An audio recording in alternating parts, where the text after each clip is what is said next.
بندے کے جسم کے اندر جب اللہ کا خوف پیدا ہوتا ہے تو پھر کیا ہوتا ہے؟ ایسے گناہ جھڑ جاتے ہیں، اللہ کا جس کے اندر خوف پیدا ہے ایسے گناہ جھڑتے ہیں۔ حضور نے مثال عطا کی، کما یتحالت عن الشجرۃ ورقها، میرے محبوب نے فرمایا جس کے دل میں خوف خدا ہے وہ اس کا جسم کانپتا ہے، اللہ کے خوف سے وہ لرزتا ہے، کانپتا ہے۔ تو میرے کریم نے فرمایا درخت کو ہلانے سے اس کے پتے جھڑ جاتے ہیں، جیسے جب وہ اللہ کے خوف سے لرزتا ہے، کانپتا ہے، تو اس کے گناہ بھی جھڑ جاتے ہیں۔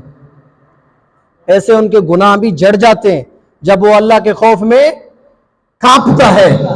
تو میرے پیارے بھائیوں، وہ تو مومن اور ہیں جو اللہ کا نام سنتے ہی رونے لگتے ہیں، سبحان اللہ۔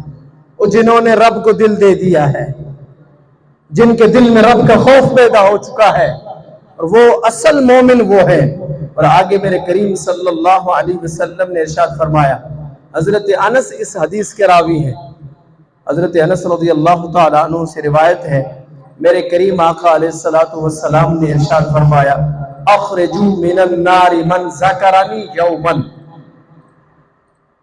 ہم سنتے تو ہیں تقریریں لیکن دھیان نہیں کرتے، ہم ذہن لگا کے کان لگا کے سنیے اور دل سے سنیے میرے محبوب کا فرمان۔ میرے کریم فرماتے ہیں اخرجوا من النار من ذکرنی یوما، دوزخ سے اس شخص کو نکال دو، یہ حدیث قدسی سنا رہا ہوں، اللہ فرماتا ہے دوزخ سے اس شخص کو نکال دو جس نے ایک دن بھی مجھے یاد کیا، سبحان اللہ۔ اللہ فرمائے گا کل قیامت کے دن، اے فرشتوں جہنم سے اس شخص کو بھی نکال دو جس نے ایک دن بیٹھ کر مجھے یاد کیا، سبحان اللہ، ایک دن بیٹھ کے مجھے یاد کیا۔